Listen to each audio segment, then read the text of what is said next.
দেখতে পাচ্ছ সবাই? সো রেপ্লিকেশনের প্রসেসে আমরা ধীরে ধীরে ঢুকছি। আগের দিন আমরা দেখলাম যে ডিএনএ রেপ্লিকেশন প্রসেস হচ্ছে সেমি কনজারভেটিভ, অর্ধ সংরক্ষণশীল। ঠিক আছে? এখানে কি হচ্ছে, এখানে একটা মাদার ডিএনএ, সেই মাদার ডিএনএ স্ট্র্যান্ডকে অনুসরণ করে একটা অপত্য ডিএনএ স্ট্র্যান্ড তৈরি হচ্ছে। সেটা দেখেছিলাম, অর্থাৎ দুটো মাদার ডিএনএ স্ট্র্যান্ডকে অনুসরণ করে দুটো নতুন অপত্য ডিএনএ স্ট্র্যান্ড তৈরি হবে। সুন্দরভাবে আমরা দেখেছিলাম এটা। এবং এখানে মেসেলসন এবং স্টার্লের যে এক্সপেরিমেন্ট, সেই এক্সপেরিমেন্ট আমরা দেখেছিলাম এবং ভিডিওর সাহায্যেও আমরা এক্সপেরিমেন্টটা বুঝেছিলাম। তাই তো? তো আজকে যেটা শুরু করবো এটা হচ্ছে একদমই ডাইরেক্টলি রেপ্লিকেশন যে প্রসেস, সেই রেপ্লিকেশন প্রসেসটা শুরু করব। এবং এই রেপ্লিকেশন প্রসেস কিন্তু ইউক্যারিওটস এক ধরনের, প্রোক্যারিওটস কিন্তু এক ধরনের। ঠিক আছে? তো এই প্রোক্যারিওটস এবং ইউক্যারিওটস এর মধ্যে কিছু ডিফারেন্স রয়েছে অল্প বিস্তর। কিন্তু আমরা যেটা ফোকাস করব, আমরা যেটা আজকে করব, সেটা কিন্তু মেইনলি প্রোক্যারিওটস অনুসরণ করে। ইকোলাই এর ক্ষেত্রে কি হবে এটা কাজ করছে, সেই রেপ্লিকেশন প্রসেসটা কিন্তু আমরা মেইনলি দেখবো। ইউক্যারিওটসটাকে আমরা আপাতত দেখবো না। ইউক্যারিওটসটা তোমাদের ঠিক সিলেবাসের মধ্যেও এইভাবে পড়ে না। এবং আমি যেভাবে পড়াচ্ছি এইগুলো কিন্তু তোমাদের কোর্সে যেরকম হেল্প করবে, অ্যাজ ওয়েল অ্যাজ তোমাদের কিন্তু নিটস বা মেডিকেলে যারা ইন্টারেস্টেড তাদেরও কিন্তু খুব হেল্প করবে এই ডেটাগুলো। ওকে, কারণ এটা এনসিআরটি বেসড পড়ানো হচ্ছে এবং তার সঙ্গে সেইভাবে ভিডিও বা যা সমস্ত কিছু যেগুলো বিক্রিতে করা সম্ভব সেগুলো তোমাদের দেখিয়ে দেওয়া হচ্ছে, যেগুলো তোমাদের এক্সট্রা মেটেরিয়াল হিসাবে কাজে লাগবে তোমাদের মেডিকেল বা নিটের জন্য, অ্যাজ ওয়েল অ্যাজ তো বোর্ডের জন্য এটা খুব হেল্প করবে। তো যেটা বলছিলাম যে রেপ্লিকেশনের জন্য কিছু অনুঘটকের প্রয়োজন। অনুঘটক মানে আমাদের বায়োলজিক্যাল সায়েন্সে এটা হচ্ছে এনজাইম। ঠিক আছে? তো এই এনজাইম গুলো অনেক ধরনের আছে, তার মধ্যে প্রধান যে এনজাইম সেটা হচ্ছে ডিএনএ পলিমারেজ। ডিএনএ পলিমারেজ কিন্তু আবার একটা হয় না, ডিএনএ পলিমারেজ 1, 2, 3, এই তিনটে প্রধান ডিএনএ পলিমারেজ কিন্তু আমরা দেখতে পাবো আমাদের যখন রেপ্লিকেশন করবো আমরা। ঠিক আছে? তো ইকোলাইতে আমরা যদি দেখি যে ইকোলাই একটা ব্যাকটেরিয়ার মধ্যে তার বেস পেয়ার দেয়, এটা হচ্ছে 4.6 × 10⁻⁶ বিপি। অপরদিকে আমরা যদি এটা মানুষের সঙ্গে তুলনা করি তাহলে আমরা দেখবো যে 6.6 × 10⁻৯ বিপি হচ্ছে বেস পেয়ার। ঠিক আছে? তো ইউক্যারিওটস এর ক্ষেত্রে প্রায় 1 ঘন্টার বেশি সময় লেগে যায় এই রেপ্লিকেশন শেষ হতে, কিন্তু আমরা যদি ইকোলাইয়ের ক্ষেত্রে দেখি সেটা কিন্তু 18 মিনিট জাস্ট সময় লাগে এই রেপ্লিকেশন প্রসেসটা কমপ্লিট করতে। তো 18 মিনিট সময়, আর এইদিকে বেস পেয়ার হচ্ছে 4.6 × 10⁻⁶। সুতরাং আমরা সেটাকে ভাগ করলেই বুঝতে পারছি যে মোটামুটি প্রতি সেকেন্ডে প্রায় 2000 বেস পেয়ার কিন্তু এখানে পলিমারাইজেশন হচ্ছে, অর্থাৎ অ্যাড হতে থাকছে। আমরা যেরকম দেখেছিলাম যে নতুন একটা স্ট্র্যান্ড তৈরি হয় কোনো মাদার স্ট্র্যান্ডকে অনুসরণ করে, সেই নতুন স্ট্র্যান্ড তৈরি হওয়ার যে রেট, যে দ্রুত, কত দ্রুত নতুন স্ট্র্যান্ড তৈরি হচ্ছে, সেটা যদি আমরা দেখি প্রোক্যারিওটস এর ক্ষেত্রে সেটা কিন্তু পার সেকেন্ডে প্রায় 200 বেস পেয়ার অ্যাড হয়, যেটা কিন্তু অনেকটাই ফাস্ট। হ্যাঁ, বা প্রতি সেকেন্ডে 200 বেস পেয়ার অ্যাড হওয়া মানে বুঝতে পারছো, 200 বেস পেয়ার নিউক্লিওটাইডে অ্যাড হওয়া মানে দারুণ ফাস্ট। ঠিক আছে? ইউক্যারিওটস এর ক্ষেত্রে এটা কিন্তু অনেকটাই কম, প্রায় 1000 বেস পেয়ার তুমি বলতে পারো যে সেকেন্ডে অ্যাড হয়। ইউক্যারিওটস এর ক্ষেত্রে এটা কম। সো রেটটা কম। আচ্ছা। আর এখানে আরেকটা জিনিস দেখো যে ডিঅক্সি রাইবোনিউক্লিওসাইড, যেটা সেই ডিঅক্সি রাইবোনিউক্লিওসাইড, যে ট্রাইফসফেট, তিনটে করে ফসফেট থাকে, তাই তো? সেই আহ, এগুলো কিন্তু দুটো জিনিস, দুটো কাজ করে। কি, এরা সাবস্ট্রেট হিসাবে কাজ করে, এনজাইম এর উপর কাজ করে এদেরকে অ্যাড করছে, ওই ডিএনএ পলিমারাইজেশনে হেল্প করছে, নতুন একটা স্ট্যান্ড তৈরি হচ্ছে তাতে হেল্প করছে। এছাড়া এরা আরেকটা কাজ করছে, এরা কিন্তু শক্তির যোগান দিচ্ছে। এই যে ট্রাইফসফেট, তিনটে করে ফসফেট, সেই ফসফেট থাকার জন্য এরা কি করছে, ওরা এটিপির মতো ওরা কাজ করছে এবং শক্তির যোগান দিচ্ছে। যে শক্তির যোগান দিয়ে এখানে কিন্তু এই ফসফোডাইস্টার বন্ড তৈরির মাধ্যমে একটা করে ডিএনএর হেলিক্স তৈরি হচ্ছে। ওকে। তো আমরা যদি দেখি যে রেপ্লিকেশনের জন্য প্রয়োজনীয় যে উৎসেচক গুলো, তাহলে আমরা দেখবো যে এটা helicase, Toppo isomerase, primase, single stand binding protein বা এসএসবিপি, অ্যান্ড ডিএনএ পলিমারেজ, যেটা আমি বললাম যে তিন ধরনের হয়, পল 1, পল 2 অ্যান্ড পল 3। ঠিক আছে? আহ, আর এদিকে ডিএনএ লাইগেস।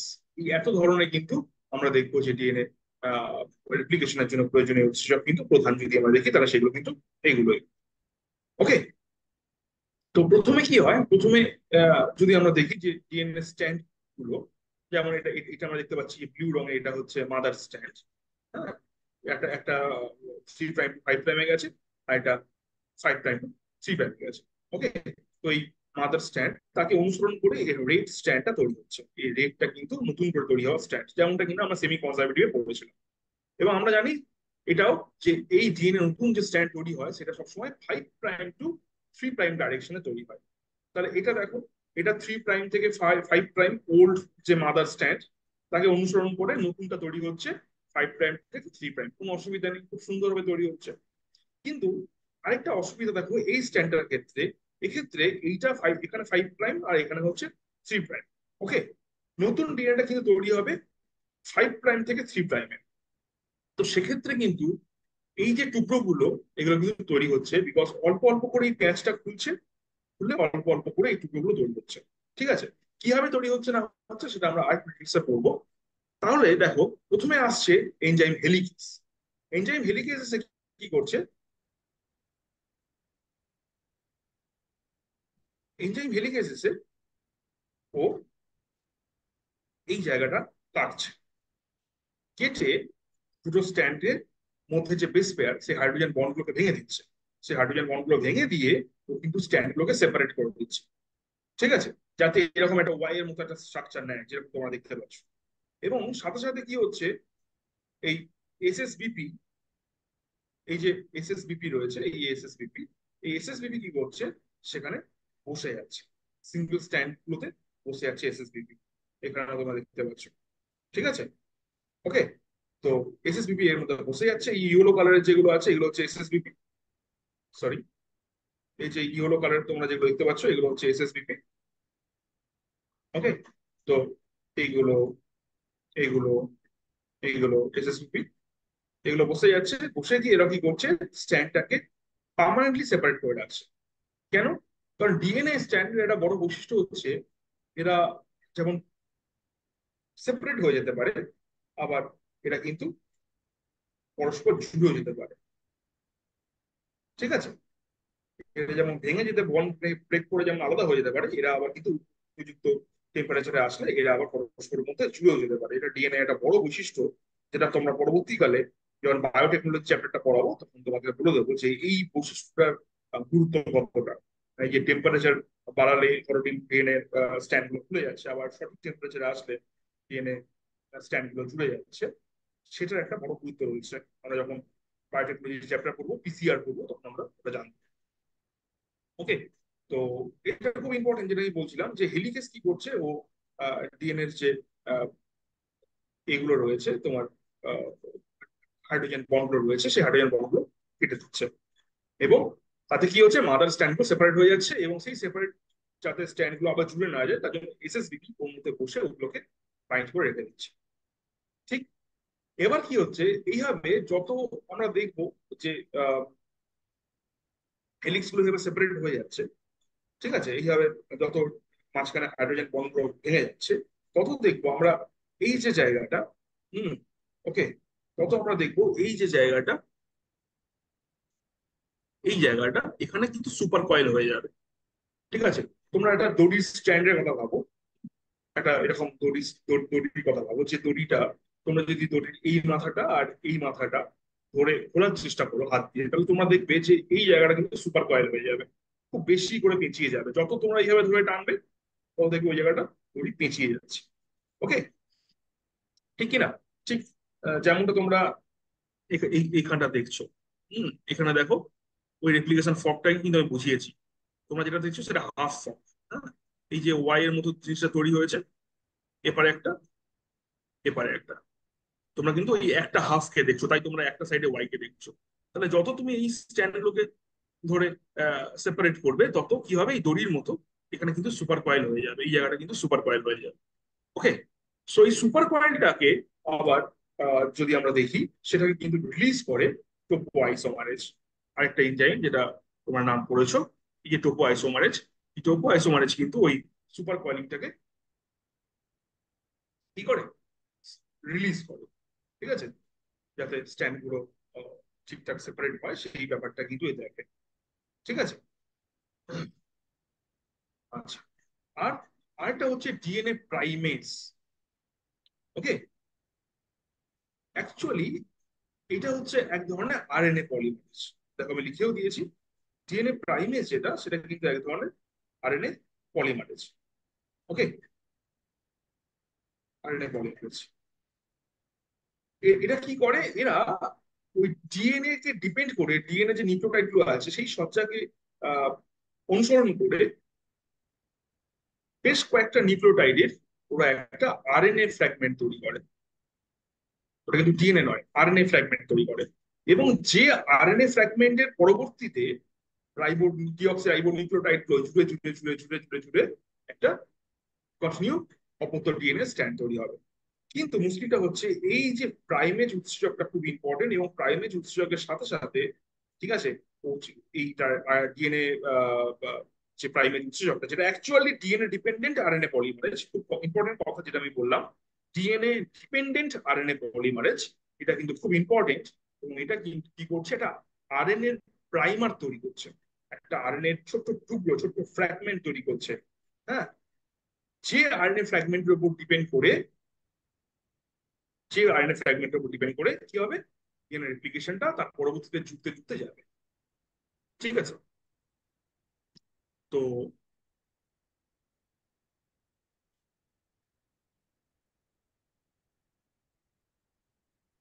এইরকম জায়গায় একটা আরএনএ ফ্র্যাগমেন্ট যুক্ত হবে, যুক্ত হয়ে তাকে অনুসরণ করে এরকম ভাবে ডিএনএ টুকরোটা যাবে। আর যেহেতু আমি বলছিলাম যে এই এই যে স্ট্যান্ডটা, এটা এরকম টুকরো টুকরো অনেকগুলো তৈরি হচ্ছে, এর প্রত্যেকটা টুকরোর আগে কিন্তু একটা করে আরএনএ স্ট্যান্ড যাবে, আরএনএ স্ট্যান্ড তৈরি হবে, আবার কিছু দূর সিনথেসিস হলো, আবার আরএনএ স্ট্যান্ড তৈরি হবে, কিছু দূর সিনথেসিস হবে, আবার আরএনএ স্ট্যান্ড তৈরি হবে, কিছু সিনথেসিস হবে, আবার আরএনএ স্ট্যান্ড তৈরি হবে, কিছু দূর ডিএনএ সিনথেসিস হবে। ঠিক আছে, এইটাকে বলা হয় লিডিং স্ট্র্যান্ড, যেটা লিড করে নিয়ে যাচ্ছে, রেপ্লিকেশনের দিকটাকে অনুসরণ করে নিয়ে যাচ্ছে। আর আরেকটা যেটা বললাম এরকম টুকরো টুকরো যেটাকে হচ্ছে, এটাকে বলা হয় ল্যাগিং স্ট্র্যান্ড, বাংলায় বিচ্ছিন্ন সংশ্লেষ। হুম, এটা হচ্ছে অবিচ্ছিন্ন সংশ্লেষ বা লিডিং স্ট্র্যান্ড। আর এটা হচ্ছে ডিসকন্টিনিউ ভাবে যেটা হচ্ছে, এটা হচ্ছে তৈরি হচ্ছে, এটা হচ্ছে ল্যাগিং স্ট্র্যান্ড। এবং এর প্রত্যেকটা টুকরোকে কি বলে, এর প্রত্যেকটা টুকরোকে বলা হয় ওকাজাকি ফ্র্যাগমেন্ট বা হচ্ছে ওকাজাকি টুকরো। ঠিক আছে, ইম্পর্টেন্ট এটা খুব। হ্যাঁ, তাহলে আমরা হেলিকেসের কাজ দেখলাম, টোপো আইসোমারেজের কাজ দেখেছি, আমরা প্রাইমেসের কাজ দেখেছি, আমরা এসএসবিপির কাজ দেখে নিয়েছি। এবার আমরা যেটা দেখবো সেটা হচ্ছে ডিএনএ পলিমারেজ এবং ডিএনএ লাইগেসের কাজ। ঠিক আছে, লাইগেসটা আমি বলেই দিচ্ছি। লাইগেস হচ্ছে এই টুকরোগুলোকে জয়েন করতে সাহায্য করে, এই যতগুলো টুকরো তৈরি হবে সেই টুকরোগুলোকে জয়েন করতে সাহায্য করে লাইগেস। ঠিক আছে, আর ডিএনএ পলিমারেজ যেটা আমি বললাম, কি হয়েছে DNA polymerase, DNA ribo deoxy ribo nucleotide গুলো জুড়বে, জুড়ে জুড়ে জুড়ে জুড়ে স্ট্যান্ড গুলোকে বাড়াবে। ওকে, এখন যেটা বলছিলাম যে ডিএনএ পল কিন্তু তিন ধরনের রয়েছে, ওয়ান, টু অ্যান্ড থ্রি। ঠিক আছে, আমরা যদি দেখবো যে ডিএনএ পলিমারেজ থ্রি সেটাই কিন্তু মেনলি কাজ করে, এবং এই ডিএনএ পলিমারেজ থ্রি কিন্তু এর যে পলিমারাইজেশন রেট সেটা দেখো, সেটা কিন্তু প্রায় 1000 বেস পেয়ার পার সেকেন্ড, 250 থেকে 1000 বেস পেয়ার পার সেকেন্ড, যেটা আমি বলেছিলাম যে রেট অফ পলিমারাইজেশন কিন্তু আমাদের ইউক্যারিওটস এর ক্ষেত্রে কিন্তু একটু কম, আর প্রোক্যারিওটস এর ক্ষেত্রে একটু বেশি। ঠিক আছে, সো এইটা ডিএনএ পল ওয়ান, পল টু, পল থ্রি, এই দেখে নাও একটা, এটা তোমার জানতে হবে।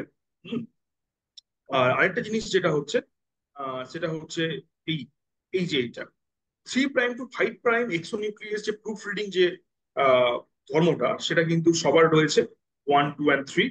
কিন্তু 5' থেকে 3' যে এক্সোনিউক্লিয়াস অ্যাক্টিভিটি, এটা যেটাকে প্রাইমার রিমুভাল অ্যাক্টিভিটি বলা হয়, সেটা কিন্তু শুধুমাত্র বল ওয়ান এর রয়েছে। এটা খুব ইম্পর্টেন্ট জিনিস, এটা কোন সময় কাজ করছে আমি বলবো। ঠিক আছে, তাহলে আমরা চলে আসি ডিএনএ রেপ্লিকেশনের মূল থিমটায়, এটা আমরা একটা অ্যানিমেশনের মাধ্যমে বুঝে নেব।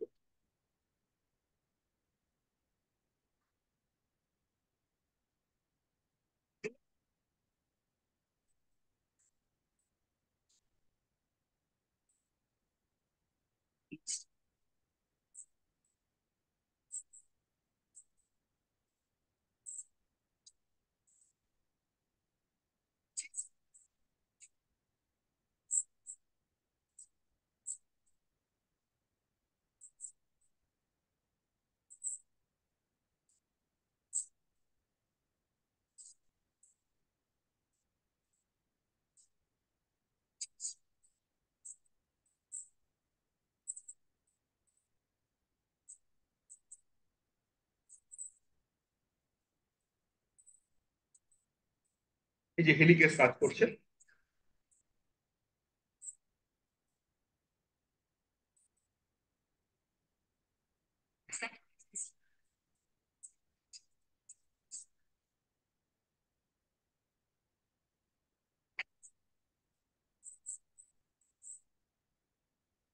প্রাইমেজ চলে এসেছে, প্রাইমেজ এসে আরএনএ বেস পেয়ার গুলো অ্যাড করে একটা আরএনএ টুকরো তৈরি করছে।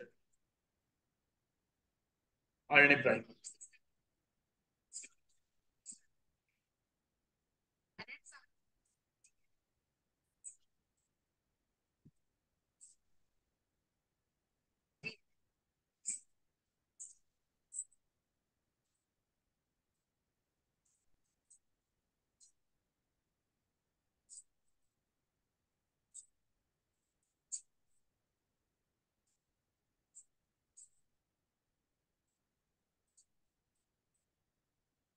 এটা লিডিং স্ট্র্যান্ড, যেটা কন্টিনিউয়াস সিনথেসিস হচ্ছে।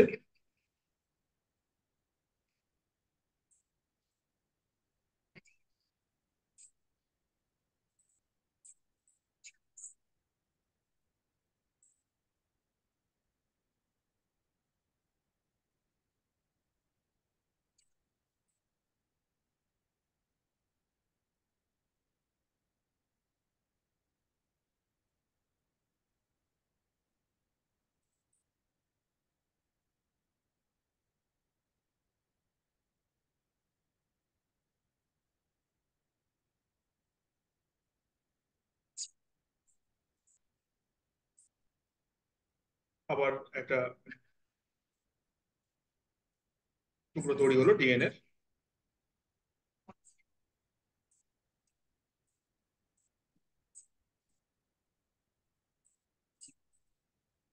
এটা হচ্ছে পল ওয়ান কাজ করছে বেসিক্যালি।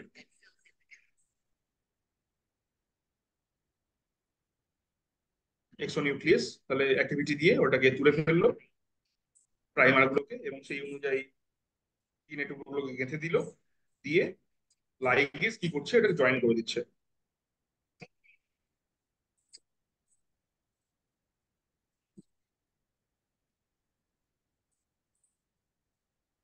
একটা ওল্ড ডিএনএ, একটা নতুন ডিএনএ দিয়ে তৈরি হচ্ছে, তাই এটা সেমি কনজারভেটিভ, যেটা তোমরা এর আগে জেনেছো অলরেডি। ঠিক আছে। তো যেটা আমরা দেখলাম, তাহলে রিপ্লিকেশন ফর্ক, তাহলে আমরা দেখতে পেলাম যেখানে ডিএনএ গুলো সেপারেট হচ্ছে, সেই যে জায়গাটা সেটাকে রেপ্লিকেশন ফর্ক বলেছে। এবং যেটাকে আমরা এই ছবির মাধ্যমে দেখেছি, এই ছবির মাধ্যমে দেখেছি রেপ্লিকেশন ফর্ক। ঠিক আছে। তো আমরা এটাও জানি যে 5' to 3' নতুন আহ, তন্তু তৈরি হয়। আর একটা হচ্ছে অবিচ্ছিন্ন ভাবে ঘটে, আর একটা বিচ্ছিন্ন ভাবে ঘটে। যেটা অবিচ্ছিন্ন ভাবে ঘটছে সেটা হচ্ছে লিডিং তন্তু, আর যেটা অবিচ্ছিন্ন ভাবে ঘটে সেটা হচ্ছে, সরি, বিচ্ছিন্ন ভাবে ঘটে সেটা হচ্ছে ল্যাগিং তন্তু। এবং এই ল্যাগিং তন্তুর ছোট ছোট যে পার্ট, সেগুলোকে আমরা বলছি ওকাজাকি ফ্র্যাগমেন্ট, যেটা কিনা আমরা এই টুকরোগুলো থেকে দেখতে পাচ্ছি। ওকাজাকি খন্ড বলা হয় বাংলায়। আচ্ছা। আর এই যে রেপ্লিকেশন ফর্ক তৈরি হচ্ছে, রেপ্লিকেশন ফর্ক গুলো, যেটা যেখান যেখান যেখান থেকে অ্যাকচুয়ালি রেপ্লিকেশনটা তৈরি হবে, সেটা ইকোলাইয়ের ক্ষেত্রে কিন্তু একটাই থাকে। ইউক্যারিওটস এর ক্ষেত্রে দেখবো আমরা একটা ডিএনএ এর মধ্যে অনেকগুলো এরকম রেপ্লিকেশন ফর্ক তৈরি হচ্ছে, কিন্তু ইকোলাই এর ক্ষেত্রে, প্রোক্যারিওটস এর ক্ষেত্রে একটাই। এবং সেটাকে বলা হয় ওডিসি। ইকোলাইয়ের ক্ষেত্রে এই অরিজিন অফ রেপ্লিকেশনটাকে বলা হয় ওডিসি, origin of replication in E coli. ঠিক আছে। কিন্তু ইউক্যারিওটস আমরা দেখবো যেরকম অনেকগুলো কিন্তু অরিজিন অফ রেপ্লিকেশন রয়েছে ইউক্যারিওটস এর ক্ষেত্রে। কিন্তু আমরা যদি প্রোক্যারিওটস এ দেখি, তাহলে সেক্ষেত্রে কিন্তু এই যে রেপ্লিকেশন বাবল বা রেপ্লিকেশন ফর্ক যেটা, সেটা কিন্তু একটাই। এরকম ভাবে হতে হতে যায় পুরোটা। এইভাবে একটা ওল্ড ডিএনএ আর একটা নিউ ডিএনএ এইভাবে তৈরি হয়ে হয়ে দেখা যাবে যে একটা এরকম চক্রাকার ডিএনএ থেকে দুটো চক্রাকার ডিএনএ তৈরি হয়ে যাবে। ঠিক আছে, এটা প্রোক্যারিওটস এর ক্ষেত্রে। আর ইউক্যারিওটস এর ক্ষেত্রে কিন্তু যেটা বললাম, যে এখানে কিন্তু একাধিক ওডিসি একসঙ্গে কাজ করে, একাধিক জায়গা থেকে রেপ্লিকেশনটা শুরু হয়ে একটা জায়গায় ধীরে ধীরে প্রত্যেকটা মিলে যায়। একটা স্ট্যান্ড আর একটা স্ট্যান্ড সেপারেট হয়ে যায়, আর নতুন করে নতুন স্ট্যান্ডটা তৈরি হয়ে যায়। সো এই যে 5'2'3' ডাইরেকশনে তৈরি হচ্ছে, নতুন করে দেখো এইভাবে একটা করে ডিঅক্সিরাইবোনিউক্লিওটাইড অ্যাড হবে, হয়ে ধীরে ধীরে ধীরে ধীরে এটা বাড়বে। ঠিক আছে, যেটা বলছিলাম এইভাবে 5'2'3' ডাইরেকশনে ঘটনাটা। আর এই যে যেটা বলছিলাম যে ল্যাগিং স্ট্যান্ড এবং ওকাজাকি ফ্র্যাগমেন্ট, এই এই টুকরোগুলোকে বলছে ওকাজাকি ফ্র্যাগমেন্ট।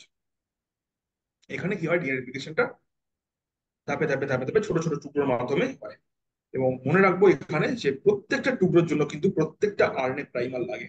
আরএনএ প্রাইমার শুরুতে না থাকলে সেখান থেকে ডিএনএ রেপ্লিকেশনটা হয় না। তাহলে লিডিং স্ট্যান্ডের জন্য কিন্তু একটাই আরএনএ প্রাইমার প্রথমে তৈরি হয় এবং তাকে অনুসরণ করে পুরো গোটা একটা স্ট্যান্ড কন্টিনিউ তৈরি হয়, একটাই আরএনএ প্রাইমার। কিন্তু ল্যাগিং স্ট্যান্ডের ক্ষেত্রে কিন্তু প্রত্যেকটা, যেহেতু টুকরো টুকরো টুকরো টুকরো ভাবে তৈরি হয়, তো প্রত্যেকটা ওকাজাকি টুকরোর জন্য কিন্তু এই ল্যাগিং স্ট্যান্ডের প্রত্যেকটা আলাদা আলাদা আরএনএ প্রাইমার তৈরি হয়। ঠিক আছে, আমরা আরেকটু ক্লিয়ার করে এই ছবি দিয়ে দেখতে পারবো, ওই একই জিনিসটা আমি দেখাচ্ছি। ঠিক আছে, তাহলে এখানে 5' থেকে 3' ভাবে ডাইরেকশনে যাচ্ছে এবং এখানে আরএনএ প্রাইমার রয়েছে, তাকে অনুসরণ করে ঘটনাটা ঘটছে। আর এইদিকে আমরা যদি দেখি যে এই তন্তু ক্ষেত্রে এটা ল্যাগিং তন্তু হবে, এখানে এভাবে আরএনএ প্রাইমার তৈরি হবে, তৈরি হয়ে তার সামনে এইভাবে অ্যাকচুয়ালি যে ডিএনএটা, সেই ডিএনএটা তৈরি হবে। এখান থেকে এইভাবে ডিএনএ টুকরোটা তৈরি হবে। ঠিক আছে, আবার ধরো এই পিছনে এই জায়গাটা, সরি, এই জায়গাটা আবার একটা আরএনএ প্রাইমার তৈরি হবে, তাকে অনুসরণ করে আবার একটা ডিএনএ ফ্র্যাগমেন্ট তৈরি হবে। ঠিক আছে, যার রেজাল্টটা তোমরা এই নিচের ছবি দেখতে পাচ্ছ, এই জায়গাটা। ঠিক আছে, লাইগিং স্ট্যান্ডের মধ্যে যেভাবে ওকাজাকি ফ্র্যাগমেন্ট গুলো তৈরি হয়েছে। ব্লুটা হচ্ছে নিউ তৈরি হওয়া স্ট্যান্ড, এই নিচেরটার ক্ষেত্রে বলছি। আর রেডটা হচ্ছে প্যারেন্টাল স্ট্যান্ড, নিচেরটার ক্ষেত্রে বলছি, হ্যাঁ? নিচের এই স্ট্যান্ডটার কথা বলছি, এই স্ট্যান্ড দুটোর কথা বলছি। ওকে, তাহলে এটাকে আমরা বুঝে নিলাম যে ল্যাগিং স্ট্যান্ড আর ওকাজাকি ফ্র্যাগমেন্ট। যেটা বলছিলাম এর আগে, যদি কোনো ইনকারেক্টেড যদি নিউক্লিওটাইড বসে যায় এখানে ভুল করে, তো সেই ইনকারেক্টেড নিউক্লিওটাইডটা কিন্তু এইভাবে তুলে দেওয়া হয়, যেটা এইভাবে রিমুভ করে দেওয়া হচ্ছে দেখতে পাচ্ছ, এইভাবে কিন্তু তুলে দেওয়া হয়। ঠিক আছে, এক্সোনিউক্লিয়াস অ্যাক্টিভিটি দিয়ে এটা তুলে দেওয়া হয়। ঠিক আছে, এটা প্রুফ রিডিং বলে, এবং এই প্রুফ রিডিংটা কিন্তু ডিএনএ পল 1, পল 2 এবং পল 3 সবাই করতে পারে। ঠিক আছে, এটাকে বলা হয় প্রুফ রিডিং। এই ডিএনএ পল 1, পল 2, পল 3 সবাই কিন্তু এই প্রুফ রিডিংটা করতে পারে। ঠিক আছে, এবং তারপরে কি হবে, তারপরে আবার ডিএনএ পলিমারেজ 3 আসবে এসে, বা ডিএনএ পলিমারেজ যদি আমরা বলি, ডিএনএ পলিমারেজ 3 আসবে এসে এটাকে গেঁথে দেবে নতুন করে ডিঅক্সিরাইবোনিউক্লিওটাইড দিয়ে, এটাকে ফিল আপ করে দেবে। বাস, আমরা দেখতে পাচ্ছি এই জায়গাটা ফিল আপ হয়ে গেছে, এই জায়গাটা ফিল আপ হয়ে গেছে, এই যে নতুন করে এই বেসটা তৈরি হয়ে গেছে এখানে। আগে ভালো করে লক্ষ্য করে দেখো, এখানে পিঙ্ক বেস ছিল যেটা এর সঙ্গে মিসম্যাচ ছিল, এটাকে তুলে ফেলা হলো, আর অ্যাড করা হলো যেটা, সেটা হচ্ছে এই পিঙ্ক, সরি, ব্লু বেসটা, ব্লু নিউক্লিওটাইডটা অ্যাড করা হলো। ঠিক আছে, ক্লিয়ার? তাহলে এইভাবে কি হচ্ছে, ফাইনালি কি হবে, আলটিমেটলি এই টুকরোগুলোকে লাইগেজ এনজাইম আসবে, লাইগেজ এনজাইম এসে কিন্তু এই প্রত্যেকটা টুকরোকে জুড়ে দেবে। ঠিক আছে, তাহলে এটা হচ্ছে তোমাদের replication process, DNA replication process. এর মধ্যে ইম্পর্টেন্ট লাইন কোনগুলো, ইম্পর্টেন্ট লাইন হচ্ছে ওকাজাকি ফ্র্যাগমেন্ট ল্যাগিং তন্তুতে হচ্ছে, লিডিং তন্তু যেটা, সেটা একটা মাত্র আরএনএ প্রাইমার থাকছে, সেখান থেকে কন্টিনিউয়াসলি 5'2'3' ডাইরেকশনে মুভ করছে। আরেকটা ইম্পর্টেন্ট পয়েন্ট হচ্ছে এখানে যেটা বললাম যে এক্সোনিউক্লিয়াস অ্যাক্টিভিটি, যেটা ডিএনএ পল 1, পল 2, পল 3 সবাই দেখায়। এবং এই এক্সোনিউক্লিয়াস অ্যাক্টিভিটিটাকে বলা হয় প্রুফ রিডিং, যার মাধ্যমে মিসম্যাচ কোনো ডিএনএ ডিঅক্সিরাইবোনিউক্লিওটাইড যদি অ্যাড হয়ে থাকে, সেটাকে তুলে নতুন আহ, যে বেস বা নতুন যে নিউক্লিওটাইড সেটাকে অ্যাড করে দেওয়া হয়। ঠিক আছে, এবং ফাইনালি এটাকে জুড়ে দেয় কে? এটাকে জুড়ে দেয় কিন্তু লাইগেজ। আমরা আরো একটা জিনিস এখানে মনে রাখবো, সেটা হচ্ছে এই রেপ্লিকেশন ফর্ক যেটা, সেটা প্রোক্যারিওটস এর ক্ষেত্রে একটাই তৈরি হয়, আর ইউক্যারিওটস এর ক্ষেত্রে কিন্তু এটা মাল্টিপল তৈরি হয়। মাল্টিপল অরিজিন অফ রেপ্লিকেশন দেখতে পাওয়া যায়, কিন্তু প্রোক্যারিওটস এর ক্ষেত্রে একটাই অরিজিন অফ রেপ্লিকেশন দেখতে পাওয়া যায়, এবং ইকুলার ক্ষেত্রে এই অরিজিন অফ রেপ্লিকেশনকে বলা হয় ওডিসি। ঠিক আছে। আমরা আরো একটা জিনিস জানলাম, সেটা হচ্ছে আহ প্রোক্যারিওটস এর ক্ষেত্রে পার সেকেন্ডে প্রায় 2000টা বেস পেয়ার অ্যাড হয়, অথচ ইউক্যারিওটস এর ক্ষেত্রে পার সেকেন্ডে ওই 1000-এর কাছাকাছি বেস পেয়ার অ্যাড হয়। মানে অর্থাৎ প্রোক্যারিওটিক যে রেপ্লিকেশন, সেই রেপ্লিকেশনটা কিন্তু অনেক ফাস্ট, অনেক দ্রুত, কিন্তু ইউক্যারিওটস এর যে রেপ্লিকেশন সেটা কিন্তু তুলনামূলকভাবে অনেকটা স্লো। ঠিক আছে। আমরা এখানে টোপো আইসোমারেজকে দেখেছি, যে Toppo isomerase positive super coiling গুলোকে রিলিজ করে দিচ্ছে। ঠিক আছে। হেলিকেজকে দেখেছি যে হেলিকেজ প্রথমেই কি করলো, ডিএনএ স্ট্র্যান্ডটাকে সেপারেট করলো, তার মধ্যে হাইড্রোজেন বন্ড গুলোকে ভেঙে দিয়ে। আমরা প্রাইমারি উৎসেচক দেখেছি যে প্রাইমারি উৎসেচক কি করছে, আরএনএ প্রাইমার গুলোকে তৈরি করছে।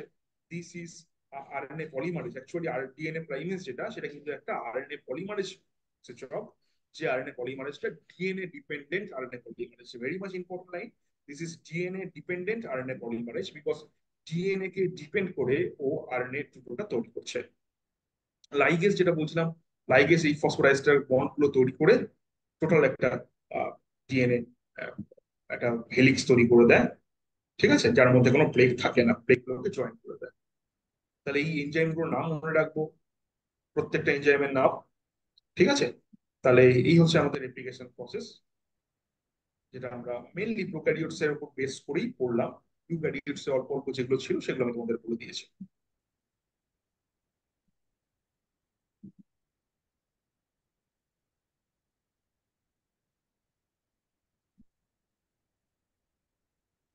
ঠিক আছে।